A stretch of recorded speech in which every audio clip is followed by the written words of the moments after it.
What's going on, everyone? Welcome back to the spot. We kick back and react to all kinds of different things. All right, so what we got going on today? We're about to jump into another Star Talk explainer with Neil deGrasse Tyson. The topic today is why rockets don't fly straight up. All right, well, let's go ahead and jump into this. Find out the answer to this question. Let's go. Jack. Yes. I got some obscure stuff to share with you. My favorite, obscure. I don't know if it'll be worth it, but let me test it out on you. What distinguishes a rocket from an airplane is that a rocket has to work as it ascends the atmosphere where there's less and less oxygen. Okay. So it can't depend on oxygen in the air for the combustion in the rocket. Whereas an airplane, it doesn't have to carry its oxygen because the oxygen is sitting there minding its own business in the atmosphere. And then the airplane sucks it in and mix it with the fuel and ignites it, and there you have it. So the way they say that in rocket lingo is the rocket carries its own oxidizer. Oh, okay. The space shuttle, which doesn't launch anymore, had two different kinds of fuel. You heard of the solid rocket boosters on the side. We still use those today. You know how they burn? They burn from the middle outward. Well, as though you're unraveling a toilet paper roll from the center. Interesting. So if you have a toilet paper roll, remove the cardboard, and then you just start pulling on it. Right. It slowly unravels from the center. So in a solid rocket booster, it's a cylindrical core of fuel, and as it burns, it only has one exit hole, and that's the bottom. Right. And that exit hole gets wider and wider and wider as it continues to burn. It ablates that inner surface until it runs out completely, and then you're done, and then you drop them off, and you keep going. Interesting. Yes, that's how the solid rocket boosters work. By the way, once they're ignited, you can't shut them off. I hope you're igniting them at the right time. For real, right? And they're clamped. Oh, man, I guess that's why, like,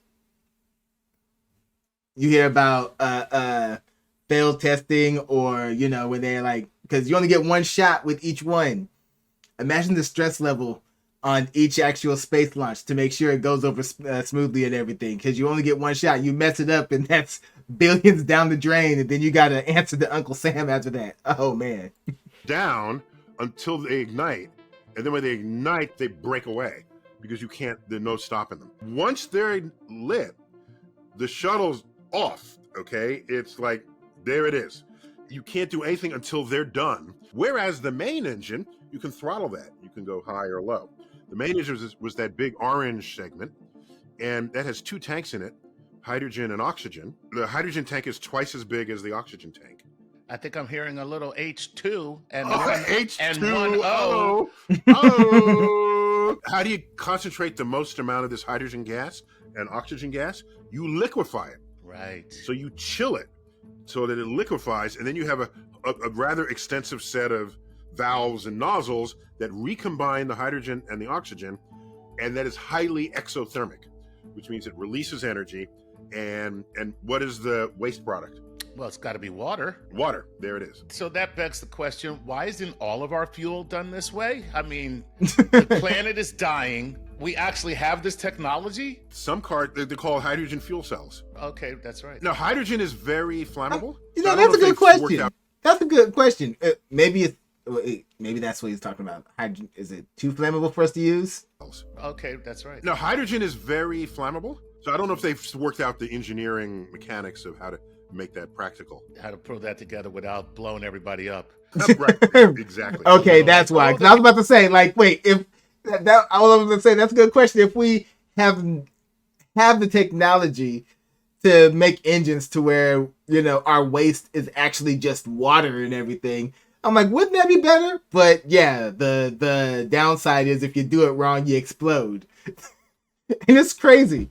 When you think about that, you put the chemicals together one way, you blow yourself up. You put the chemicals together another way, you make water. Science is insane, I swear. Humanity every other day. In fuel cells. Now, where you go? How to put that together without blowing everybody up. Right, exactly. A little like, oh, the humanity every other day. Stop. This is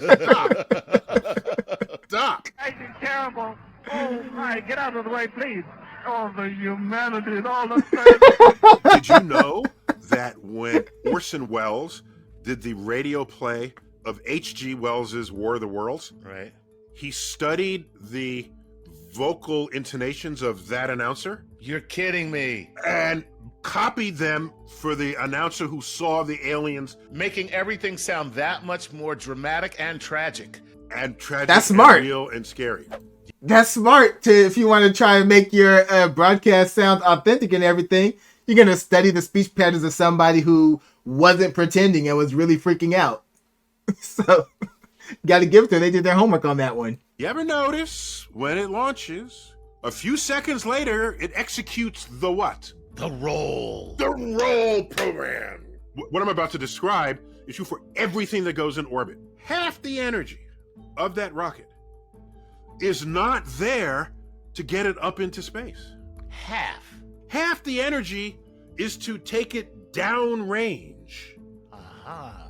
That's why every rocket you have ever seen launched doesn't just keep going up. Right. Ever stop and wonder? When I was younger and I would watch these launches because they were such a big thing and you had to watch them for even in school, I used to think, well, they're never going to make it to space. They're going sideways. Thank you.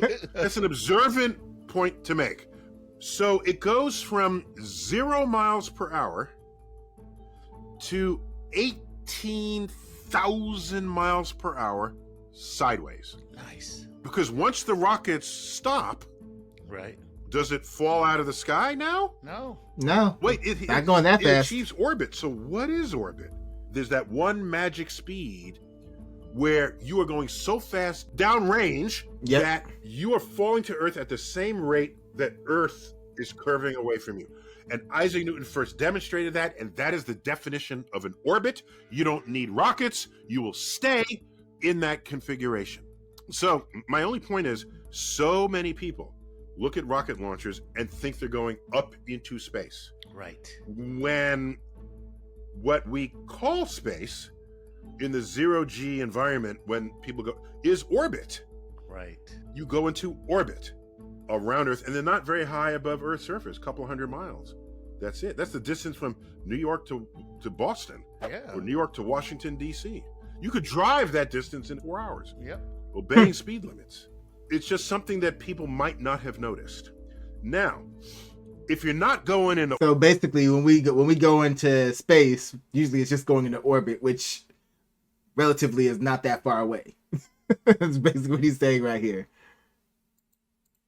if you're not going into orbit, then all of your energy is going to just go up, and then you just drop back to Earth. The Bezos-Branson billionaire boys race. Bezos Branson's billionaires boys race. That's Boys amazing. race, okay. I love it. All right. Elon went into orbit. Right. My man Elon knows what orbit is. He knew that he had to get out of here. he, He knew. he needs an escape hatch. He was like, They're coming after me. I'm They're coming planning- after me. I'm planning for the future. I'm gonna find a way to get out of here. I'm planning for the future. When the pitchforks are coming. That's it. Bezos and Branson, they can come back. They got a place to come back to. I know. I got to go. So they, Bezos and Branson, what they're doing is they're going up and then shutting off their engines and just falling back to Earth. Right. They land in the same place they took off from. All right. So they didn't go downrange at all. They did not go into orbit. So they go up and then they fall. And while you are falling, where there's no air molecules, which is that famous Kármán line that they reach. So for them, it was basically like a Disney ride with extra steps, just up and down. Oh man, I was like, Six Flags would have been cheaper, right? They didn't even actually get into orbit, or definitely not actual space. But I guess that's what billionaires do: waste money on what they could have done with simpler steps, right? Kármán line that they reach. You drop you from there, you are weightless. I'll tell you one last thing, which is completely obscure. It's for physics geeks out there. Okay. There's something called the brachistochrone problem. Okay. Now you certainly are going deep. Now this is a deep cut on the B side. Let's have a round ball Right. at some height and it wants to get to the bottom of a hill. The question is, what shape should that hill take so that the ball gets to the bottom of the hill fastest? If you make the hill just a straight line from where it is to the bottom, okay, it'll roll down and it'll get there. Yes. But if you make the hill drop first and then curve out the bottom, you can get some serious speed here, and that puppy will roll out fast. Okay? This is called the brachistochrone problem. Nice. And it requires sort of Hamiltonian representations of the energy of the system to solve it. Okay? The Bernoulli brothers posed these to each other. They were two math brainiacs. Anyhow, the solution to this problem is first a drop, a pretty steep drop, before it curls out to the bottom. And that will beat the straight line every time. Of course. That curve, if you flip it up, that is the trajectory to launch a rocket. Oh. Oh. Okay. Oh, watch out. Okay. Yo, that is a physics mic drop right there. Oh. Yeah. So that's how to get in. Man, and that just shows how in science everything kind of just comes together in a sense. Because, one math formula ultimately was able to be used for something completely separate, something that they probably wasn't even thinking about. That's just amazing. Love it. There. Oh. Yeah. So that's how to get into orbit the most efficiently. It's very elegant, by the way. Yeah, and it's just an interesting question. When you're curious and you're mathematically literate and you know a little bit of physics, these questions come up in your life and you're compelled to solve them, as the Bernoulli brothers did. Nice. Oh, those Bernoulli brothers, they were something at a cocktail party, that's for sure. Oh, good old Chet. The life of the party. Yeah. So, unfortunately, they never knew that this was also a rocket solution for them. But See? That is really super cool. All right. That's been another Star Talk Explainer with my co-host, friend and buddy, Chuck Nice. Always a pleasure. Neil deGrasse Tyson here, as always. Keep looking up. And see, just like I said, they weren't even thinking about using that kind of a formula to try and get into orbit, but it just turned out that formula worked out perfectly. Whether it's curved one way or curved the other way, that perfect curve is exactly what you need. Oh, man. I love it. I love it. All right, y'all. So that's going to do it for this one. So you guys know what to do. Go down in the comment section. Let me know what y'all thought about this one. Let me know if you'd like to see me react to next. Hit that like button before you go. Share this video with everyone you know. And subscribe if you haven't done so already, all right? So, till next time, take care of yourselves. And I'm out of here.